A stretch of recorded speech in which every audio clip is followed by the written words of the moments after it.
And we're live. So welcome everybody to DBR Live, How to Write Messages. Hey. Today I'm in Signal Media's office with Sophie Power. Boom, boom. Yeah, we're in sunny Aldgate. Woo! And we have Miss Sam Cameron in Germany. Yes, live from Berlin. Is anyone else outside of the UK actually? Or I am. Yeah, so are you in Sweden? Oh no, I'm at Yeah. Just say Sophia and you'll be fine. And I'm in Stockholm. Ah, cool. Nice. And Katrina, who joins us from Blackheath in London. Hello, sorry. Refuse to come in. Yeah, get a little club going. Get a little club going. Go for lunch afterwards. Maybe beers. No beers. Those are later. Yeah. So we've got 13 viewers, and this evening beers are at the Phoenix Bar now. Boo. Boo to the Phoenix Bar. We're going like guerrilla rebrand them, maybe after a few bits. We should get some spray cans. Yeah, why not? Just shove the DBR logo. Do they not know? Cool. So Sam, you picked today's topic. Do you want to tell us a little bit about it and what's the plan?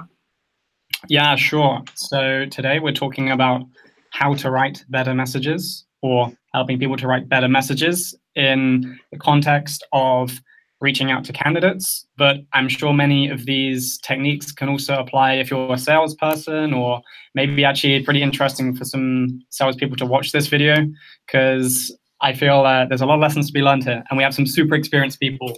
So I'm really excited to see what everyone has to say, and hopefully by the end you come out a better messenger than you entered when you started watching. A better messenger? Messenger. I don't know, like recruiter, sourcer, whatever, whoever you were sending messages to. Also, just quickly around the room, I don't know where Nick has gone. He might come back in a minute. So do you want to introduce yourself, Sophie? Yeah, sure. I am Sophie Power. I've been working in recruitment for about 6 years now, so feeling woefully underqualified right now. Currently at Signal Media, recruiting awesome salespeople. So looking forward to joining the discussion and hopefully learning some things. Yeah, we've got a cool little demo about recruiting salespeople in a minute as well. So Sophia, would you like to introduce yourself? Okay, I'm Sophia. I'm based here in Stockholm, working as a tech recruiter for one of the largest media companies in the Nordics, Bonnier Broadcasting. Been doing tech recruiting for 5 years. Awesome. And obviously, Katrina. Hello, Katrina Collier. I'm a social recruiting trainer, but most of the time I spend teaching recruiters how to get people to respond. So hence this is perfect for me, this little messaging one, but I think there's more to it than that. So we can argue the toss about that later. I've been recruiting for, well, longer than the two of your experiences added together. It's that long, way too long. I must be trying to change industries. Yeah, on that note, just considering career change. No, kidding. I absolutely love what we do. I just think we're very undervalued. So looking forward to contributing. Cool, we got 22 viewers live. So if you're watching live, do you want to just hit the like button, share with all your friends? I can see the comments. If you want to drop in a comment, say hi. I actually got them on the other screen here in front of me as they come up. So it takes a little bit of a second to come in, but we're definitely looking forward to your feedback. And I asked on Twitter today, what is it that you really hate about recruiting messages, and what are the kind of the bad things out there? Sam, you had some cool things to share, right? Yeah, so we fielded this question actually in our DBR Slack channel and had some interesting responses, to say the least. I actually think Sophie had one to share. I don't know, maybe you just want to read it out. I can't screen share, or. Yeah, so it was after I've been making a few extra posts on LinkedIn this week. We need to catch up. We will smash those enterprise roles. Cue from me. Can you give a bit of context, just so we understand? Yeah, so I do actually know this recruiter. I have worked with him before, but basically I just posted up on LinkedIn, sort of, how it's going at Signal. I'm still fairly new. I'm in my 4th week here, so learning lots. And I just sort of said it's all go. There's a few things that's going on at Signal. We're doing some really cool stuff at the moment. I'm recruiting for solution salespeople. Would love to hear from you guys, and sort of got my team to kind of like and share it around and what have you. So it generated a few kind of inbound messages, but that was probably my favourite in terms of cringe factor anyway. What like didn't you like about it out of interest? Like, what can we learn? We will catch up. Totally fine with. It will be. We will smash the enterprise role. That sounds so much like Hot Jobs. Yeah. Yeah. It felt a bit like early noughties agency. But yeah, it was just a bit crude. Okay, like a bit informal. I don't know if that's the right word. Like, I don't know. Yeah, it felt probably a little bit too informal. Because I do know him. He sent me a really nice follow-up email this morning actually, and I will get back to him if he's watching. Just a little bit informal for LinkedIn, I think. It's a very, well, actually for any, even by email, that's a bit assumptive close, isn't it? We will smash, like, we're working together already. On the comments, Hulk smash. Insert GIFs, we need to insert the GIF right now. Oh, yes. Well, talking about smashing those sales roles, we were messing around, right? And, and I thought we could write a message together. Just why not? Let's smash the sales roles. And I guess it's a little exercise in terms of like how I write messages and why maybe like we can see some context and do something. So it seems perfect. So I found this candidate. I'm going to share my screen. It's going to do a bit of a funny thing.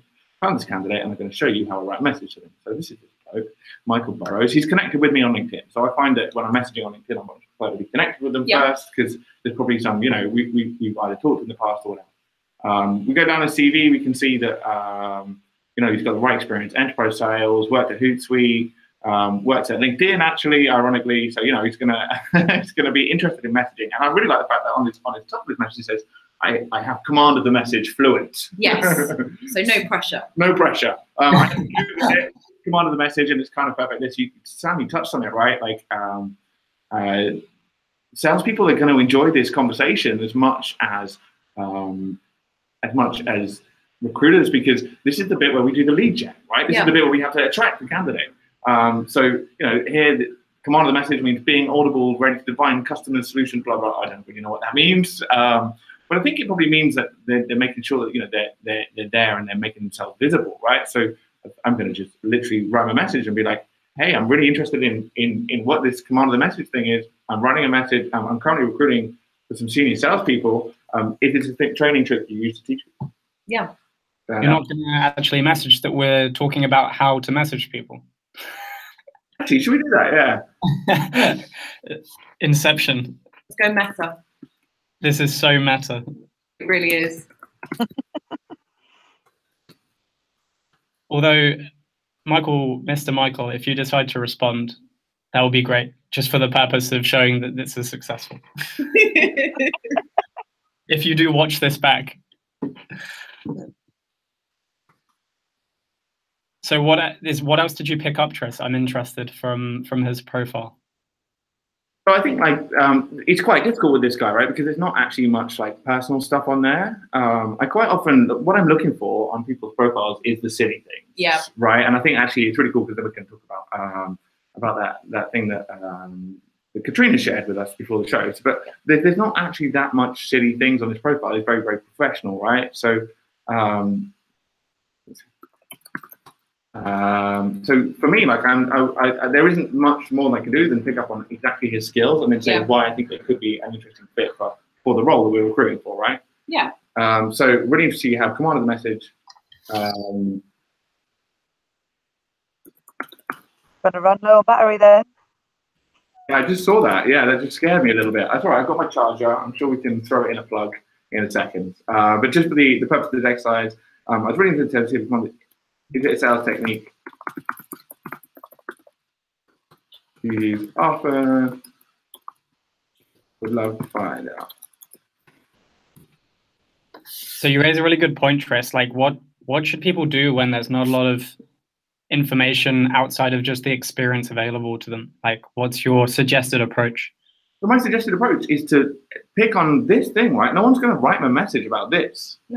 No one's going to and go and pick something which is not, you can't lift via an automated or a piece of automation, right? So you can't put first name and job title, working, and where you work. You can do that a lot with automated tools, so people are used to those kind of messages. Yeah. So for me, like I'm going to pick something that people can't automate, and it's quite easy for me to do that because it's going to be in the top of their profile, or it's going to be somewhere down their profile, or it's going to be something they talked about on their LinkedIn or in their activity, or so on and so forth. Is there anything in his comments or activity out of interest? Yeah, we should definitely have a look at that. I want to send. So how do I see that on here? Maybe his activity. He hasn't got any. No, so his activity is private actually as well, which is no. See the highlights. That's where the activity would be. So he's not active. So he's not active. So do you think it's the wrong message? I think it's the wrong platform to message on because he's not active. So that to me is a dead giveaway. Are you a salesperson? They're all. Can I just? They may be, or they may be using the telephone, which is what I know salespeople do. Can I just say something that on your message? Yeah.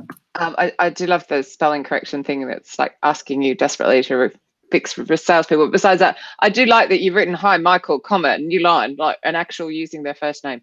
I know that sounds ridiculous, but it's so rare to see that.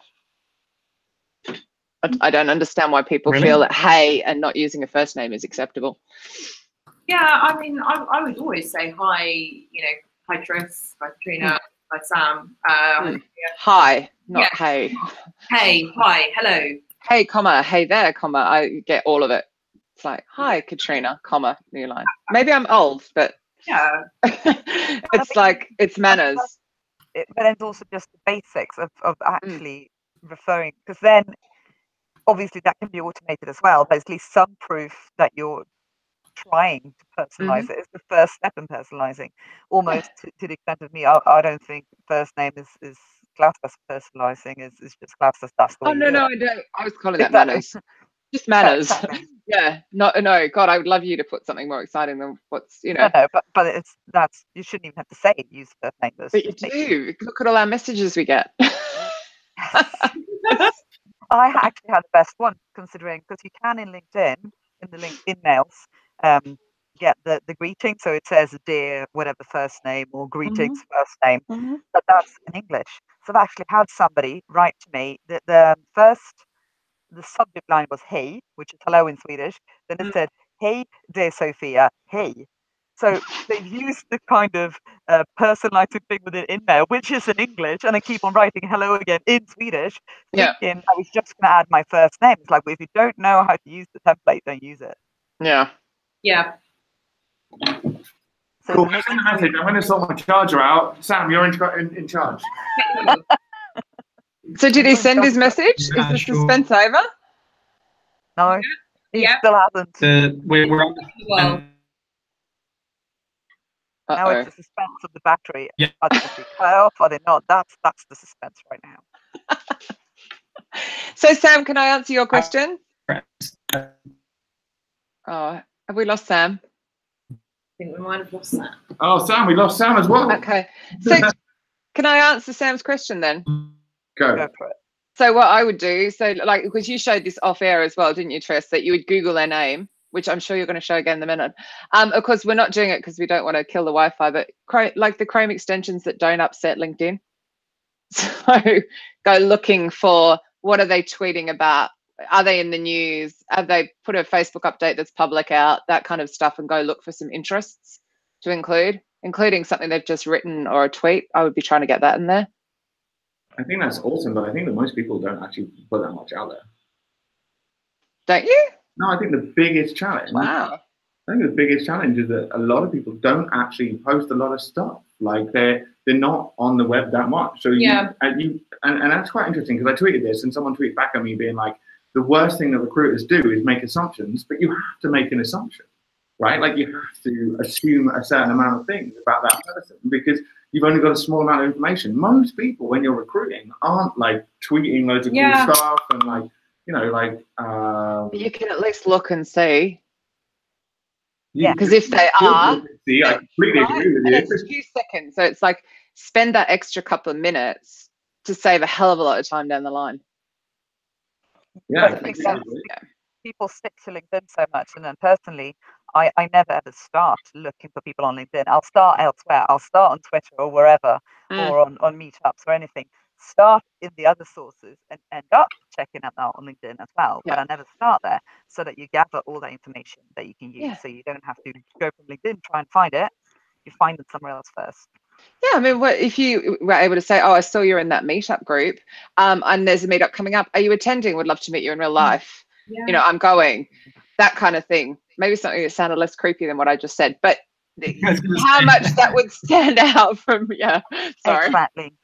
It sounded so good in my head. But you know, I've noticed this about you, and that could be the simple thing. I've noticed this. I've noticed you into that, and seeing that, and not just going, "Hi, your LinkedIn profile says it." Well, no shit, Sherlock. Going elsewhere. Cool tips for writing better messages for sure. So, Sam, you're back. I had some. We missed you. I'm sorry. You were gone so long. Yeah, sorry, my connection is. So when did you send the message? Did you have if I'm really honest, I miss Sam's grass wall. Behind him? No. Yeah. Sam, did you have any other things from Shit Recruiters Say, like the channel in DBR? Sorry, say that again. Did you have anything else from Shit Recruiters Say? No, I mean, there was one that made me have a little chuckle where it was like someone had mentioned these hot local singles in your area, like adverts, like which is pretty funny actually, because it reminds me so much of like this like standard template that everyone is receiving, or like 90% of candidates. It's like, "Hi, first name, I X, like, are you interested?" And like often not relevant, or like it's the same as receiving one of these ads, right? That's something that I liked, but only because I'm a sucker for like memes and things like that, you know. Yeah, it's cool. It's awesome. All right, well, I'm going to pick on the thing that Sophie sent me next, because I really like this. So, Sophie, do you want to walk us through like what you sent me and what happened? Yeah, basically, I was looking for data engineers. You've got to put the mic in front of your mouth a bit more. Sorry, mic from my mouth. Here we go. No, I was looking for data engineers, and what I basically did was going through meetups groups, looking at there who's interested in these things, who's showing an interest in these kind of things, then finding the people. And I sent this guy a message. He wasn't open to moving, but he replied to my message. And then the next day, I saw this little post of his on LinkedIn. You can show the post if you want to. So he actually, there was a public reaction to my message to him.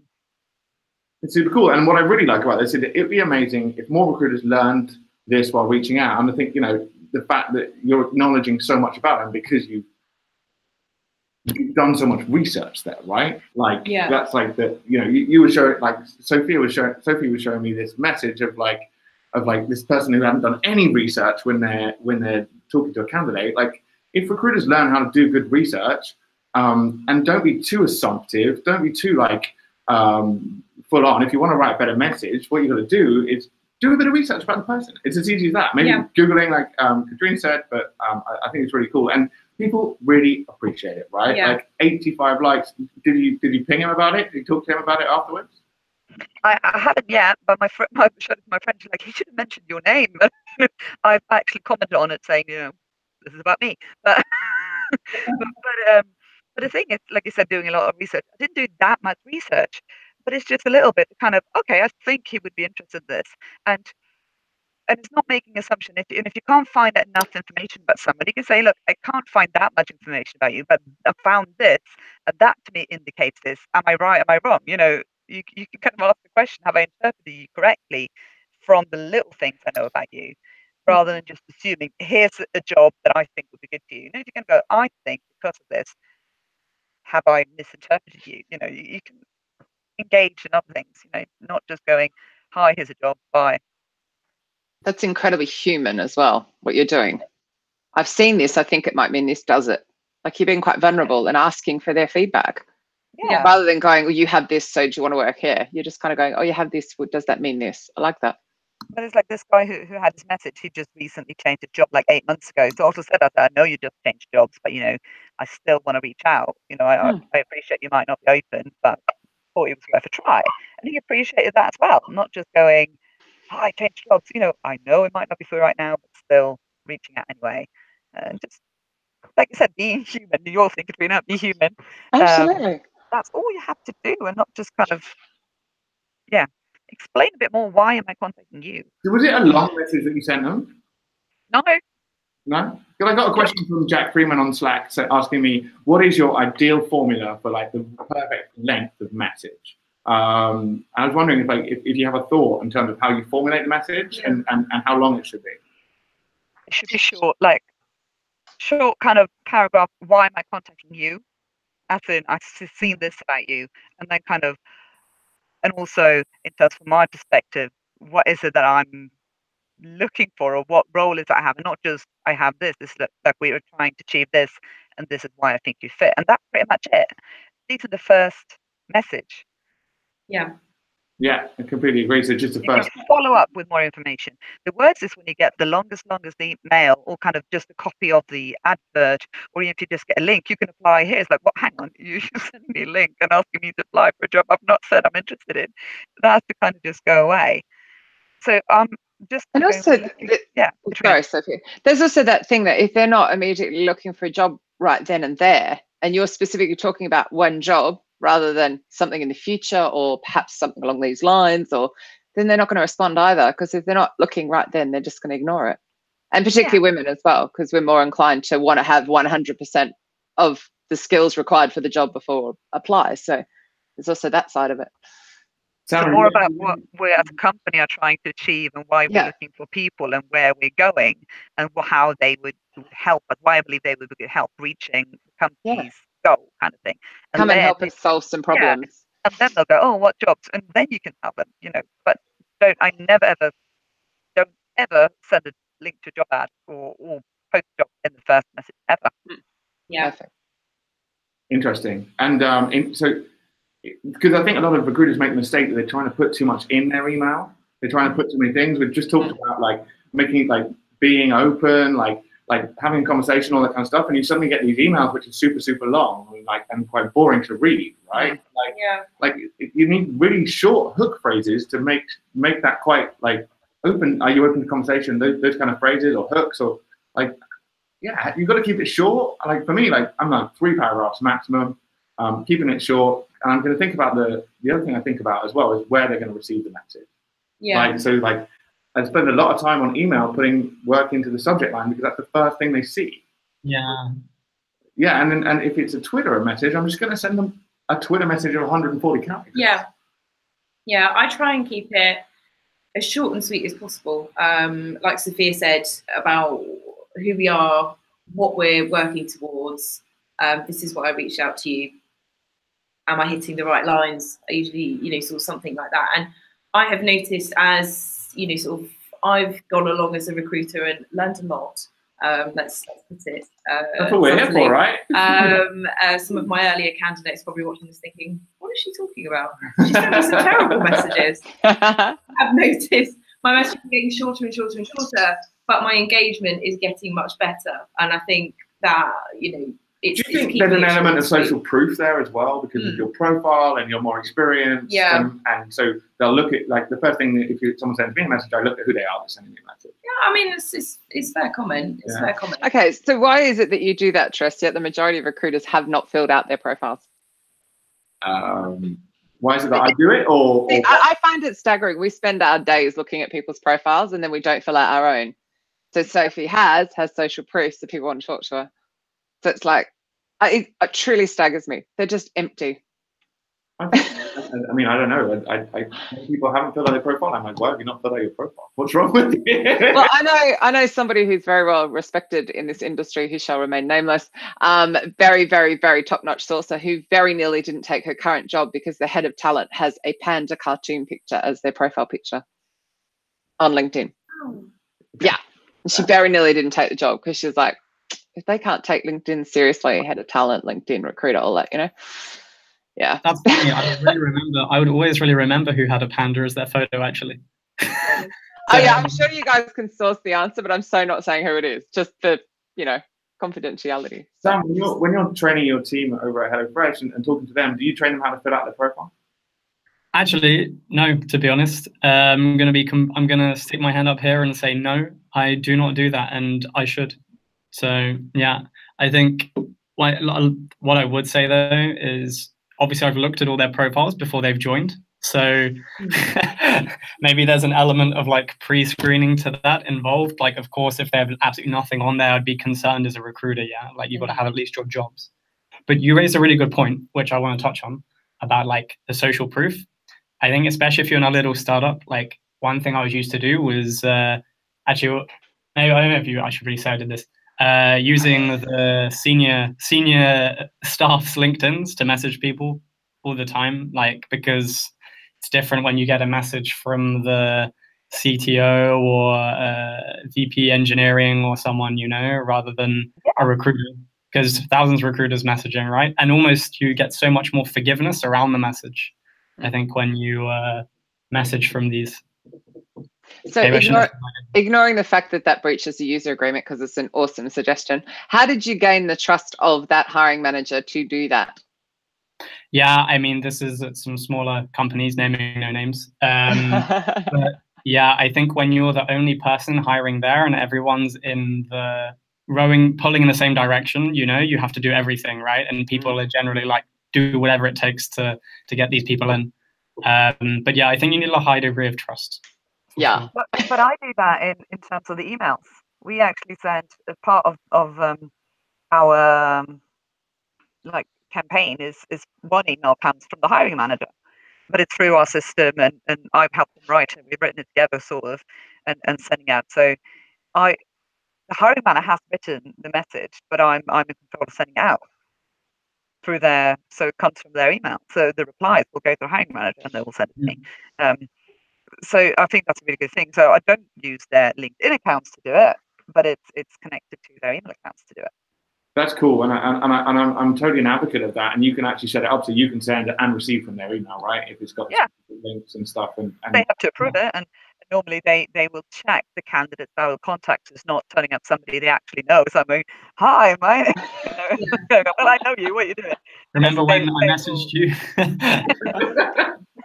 But that's even better because we've all done that. Find the candidate, right? The hiring manager is so bought in because you've given them a list of 10 of the best picks that you've sourced, and you say to them like you know, like, can you help me contact these 10 people? Like, let's use your. That's another way of doing it, you know. But normally my hiring manager quite involved, so they will send me, you know, contact these people on my behalf. You know that we work well together. Nice. Cool, awesome. So I got a lot of questions on the chat. Loads of people getting involved. 32 viewers still. So whoop whoop whoop! It's a big one. So there's a couple of things, and actually this is perfect. Gary's got this question like bang on because we can show your thing, Katrina. Cool.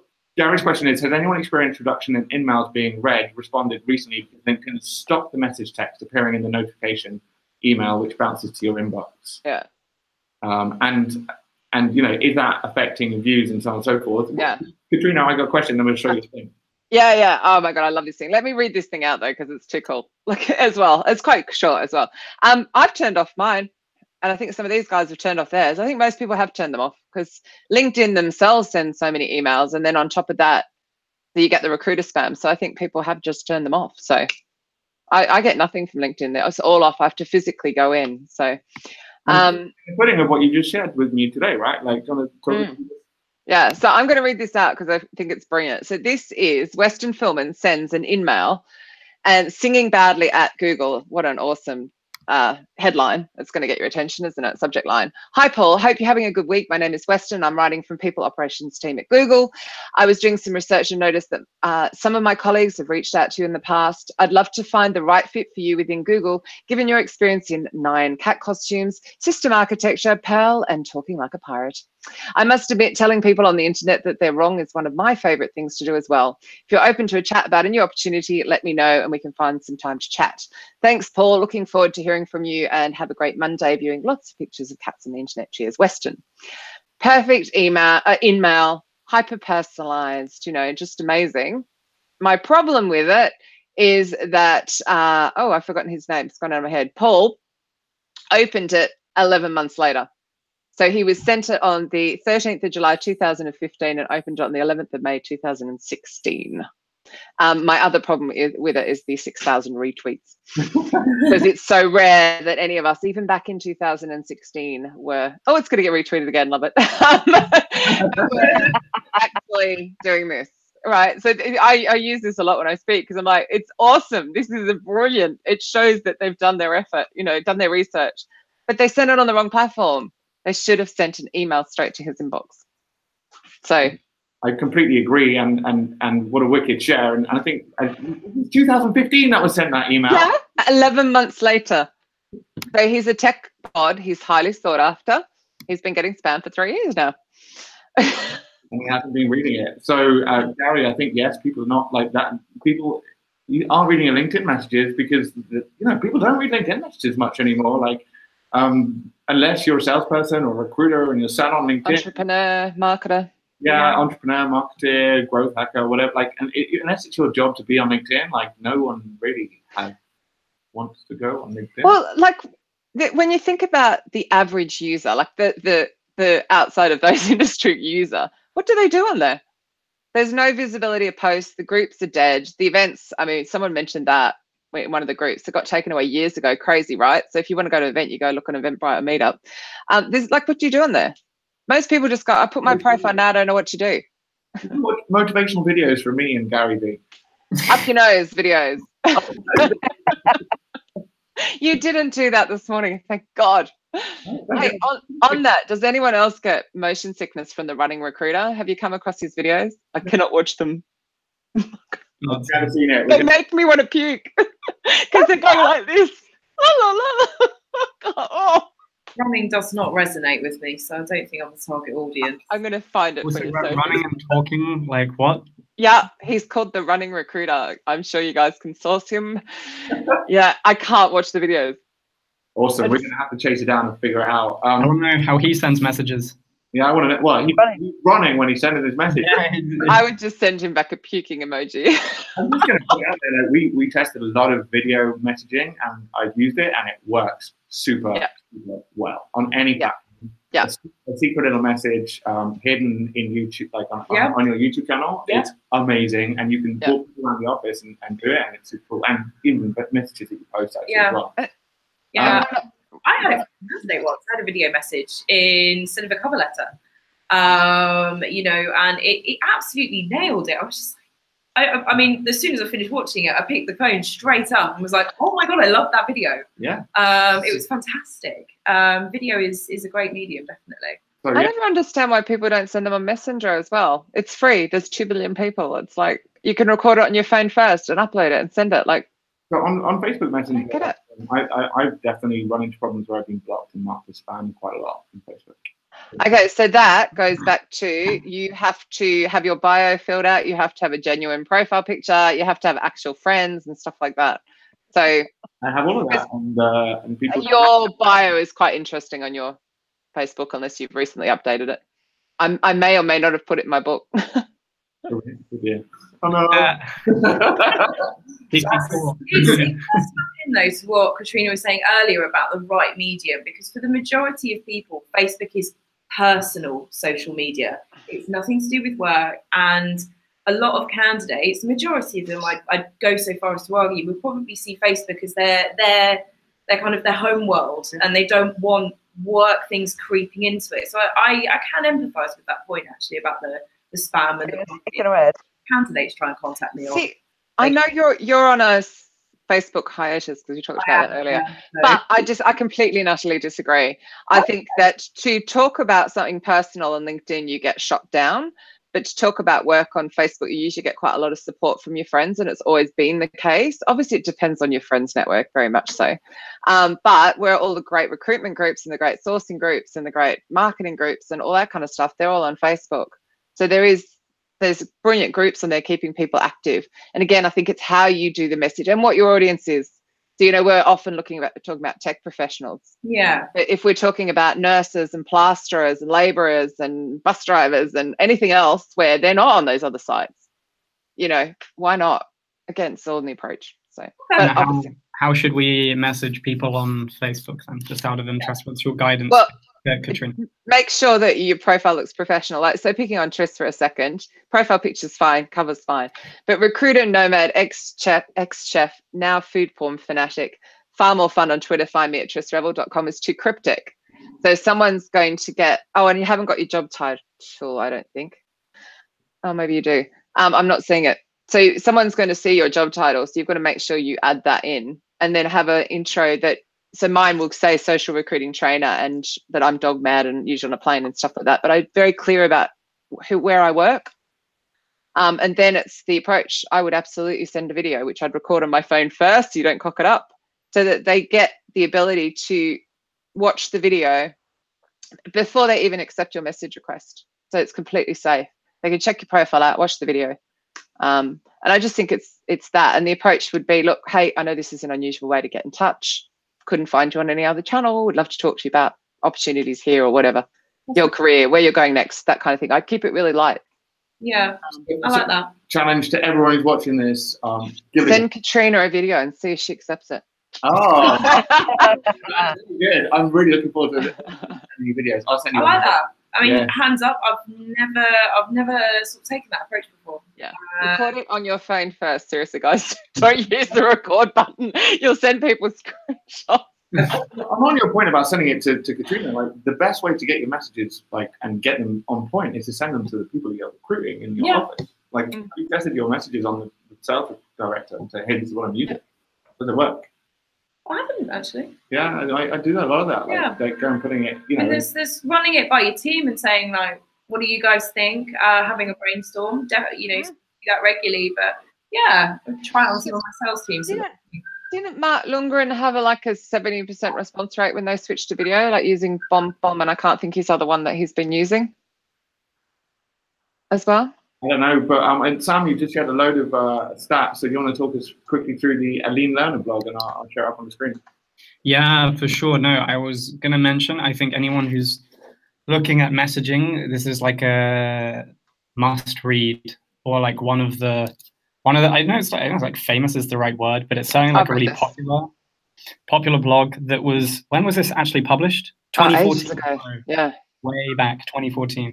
But I still think it's nice to bring up because this is a super nice blog from Aline, who looked at a ton of data around sent messages on, I think it was Hired, Hired.com, reaching out to candidates and the effect of like personalization on messages as well, and really differentiating this very clearly and helping people to understand, like, so how can I write a personal message? What does like personalization mean? Because I think everyone talks about it. They're like, oh yeah, but she very clearly defines it here. And I'd really suggest reading it after. We don't have to like go through the whole thing now, but for sure recommended. And I think Katrina is like shaking her head like, I've seen this in the archives many years ago. Yeah, but also this is approaching people that are on hired.com. So they've given permission to be approached in a way.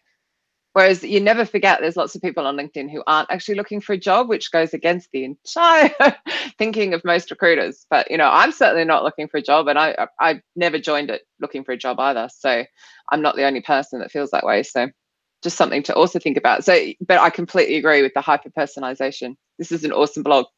It's a super cool blog, but as you say, like, everyone on Hired is responding to their money first, because that's the type of people that are on Hired, because they're all coming their skills. So there's a couple of questions. Someone has asked about response rates and who's open to sharing their response rates. So I'm actually not recruiting at the moment. But me neither. Pretty solid response. Hang on, has your person responded to your message? That's all we care about. Have we hired a salesperson already by the end of the show? We haven't hired a salesperson. He hasn't logged in. He's not proactive. We're definitely going to be messing around. And I did run a campaign for SourceCon, for launching SourceCon in Paris, which is going to be, and just kind of sent just to people that I was connected to. And I got a 64% response rate. Nice. And that was an automated template using personalization, but because they're already in my network as well, and it's just an event invite, it's probably super like high level, like super high response rate. But that was 64%. Sophia, do you have an idea of your response rates? Yeah, my average is 70. Nice. Nice. And I suppose when we talk about response rates, we should probably also talk about qualified respondents, like people not just that respond, but people that respond and are interested. Do you have an idea of that number? I don't. I can see if I can work it out. Let me just I'll go into my lovely little system and see if it's actually there. What about you? You're managing a team. Do you have an idea roughly of the response rates over at HelloFresh? Yeah, I mean, it's very dependent, anywhere between 40 up to 70. Yeah. Also depends on the roles.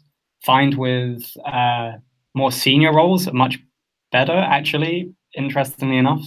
But one thing we do a lot here is we try and focus on like the first contact. So not having the end goal of the first message being like the, oh, here's my CV or whatever, but actually just engaging with the person and like leaving it as an open conversation. So that's like the approach here then. Cool. Any idea of industry benchmarks, Katrina, or even your own response rate? I haven't recruited in a while, have I? I've been teaching. So my response rate when I did was very high, but that's because I used to. You tell them what's the benchmark. You tell them what the benchmark is. Yeah, what's the benchmark you tell people they should be aiming for? What's the goal? In my head, well, I like them to use this and get 100%. So, but 70 would be awesome. Most people are sitting around 20. 20%, yeah. So I'm just had a quick look at some, like the data engineer, for example, of that guy who actually posted a comment on LinkedIn after I sent the message. That I contacted 35 people and ended up having 6 interviews. So that's 20% coming in for an interview. That's really high. Like, and I think like I think like you should optimize to that. You should optimize to how many qualified candidates you're getting through the pipeline, as opposed to the response rate. Like, because and we go back to this idea that you were talking about, which platform, because if I send messages on Indeed to people on Indeed resume, I'm going to have a massive response rate because they're all actively looking. So I'm going to find 10 engineers on LinkedIn or on Indeed, if that's possible. But the good thing about, even if I get 20% come in for an interview, it's getting that 70% reply that, you have the contact, you're allowed to kind of get back to them again for the future. Like Katrina said, it's not just about the job right now, it's about the future. So even if it's a response is a response, even if it's no thank you, because the majority of the responses I get, it's more of the no, not right now, but let's be in touch. Hardly anyone says no, never. I have a question for anyone who's maybe used this, because I haven't really used it, but a tool that came up the other day was Crystal Knows. Does anyone know this tool? Yeah. I'm really interested if anyone has used it or has opinions on it, because I've not used it. I just heard about it. It sounded interesting. It told you to hey me and talk about coffee on mine, which I found quite intriguing. So yes, I love coffee, no denying it. But if you hey me, I delete your email. Like literally, if it's a cold email and you don't know me, I feel that strongly. I'm older. I expect manners. So I found that quite weird. I didn't feel it had a good read for me. It was an all right read for me. So sorry, I should probably mention, maybe if people haven't heard it, it's like this extension which supposedly analyzes the online profile, or like, I know, online presence of someone, and tells you about their like personality and their preferences and how they like to communicate. But we've just found out it's apparently not great, at least for Katrina. Well, for Katrina, anyway. The comments would agree, actually, Brian. It's terrible. Okay. Katrina's being harsh as usual. Sorry for blasting your product on there. Yeah, I think I've used it and I tested it pretty heavily, and let's be honest, it's only based on what you put on the internet anyway. So yeah, it's not really but it's also, I'm also thinking in terms of, we're talking about personalization in terms of personalized towards the person you're contacting, but it's also about me giving some of my personality in the message. So how do I contact you? Showing that I'm not a robot, like be the human again, showing that I'm a human person, and showing a little bit about me. So I think if you're using something like, I've not used Crystal, but I've heard about it. Again, it's no, let me write the way I write, because it shouldn't be written like everybody else's. It should be, so recruiter Sophia writes this way, and this is the way I approach people. So it shouldn't be again, personalisation, both me and the person I'm contacting should be included in the message kind of thing. I tell you a tool I did think was quite cool though is Respondably. So the what Boomerang that tracks your messages, etc. They've got Respondably. I'm sure it's Respondably. Now I'm having a blank of what it's called. Let me open my email, which I think is quite cool. That can kind of guide you into whether your message is readable and how likely someone is to respond. It's quite cool. Nice. In 1 second, I will discover the correct name for it because I've gone blank. So we've not reached the automation stage yet of the personalizing. We still have to do it ourselves, you think? Or Tris, do you have some insights around Depends who you're recruiting. Yeah, I think Sophia hit the respondable. Yeah, like some people who are going to respond to me and not going to respond to you, and that's because they like my style. And Sam, you're a very different person, so your style's going to work for you. Like, and when you're teaming up and when you're pairing up and you're writing recruiting messages with a team, like you need to get other people to pass the buck and send a different message because their social proof might be different with that person. Yeah. Like whether it's someone more senior in the business, whether it's whether it's someone who is just more it's a different style, more formal sometimes, more relaxed. Hit them on different platforms. Like if you're really if you're good at getting responses from people and you're gonna build a list and hit them lots and lots and lots and lots by lots of different people. Those are your high target people, and really like that's the way to do it is to get the most responses. Is that you understand that not everyone's going to respond to the first message, not everyone's looking, everyone's interested in having that conversation. You didn't get the platform right, and you should be looking at how many qualified people you're getting in for interview, not. On the platform thing and the follow-up thing, Wendy McDougall at Firefish Software showed me a trail where this person had tried and they'd forwarded the email 6 times. Nice. And not once did they pick the telephone up to get in contact with her. They just kept emailing her. So it's like sometimes you have to switch platform. Yeah. So I get tons in my WhatsApp messages. It doesn't bother me in the slightest. I know, again, there's that whole thing of, oh, it's personal, you shouldn't do that. Well, no. Do what works. Try something different. If you've emailed twice and they haven't responded, no passive aggressive follow-up, by the way. Don't like that. Try a different platform. I mean, I still think people can be called, except for developers. But, try that. Leave a message, do an email, send them a text, try something else. Double text as well is really cheeky. I'm going to shut the show down and it's going to be the end. I think loads of amazing advice. So thank you very much, everyone getting involved. Thank you so I thought it was an hour. I wanted to Sam and I definitely want to keep these shows shorter and punchier. Amazing stuff in here to be learned. So Sam, any closing comments?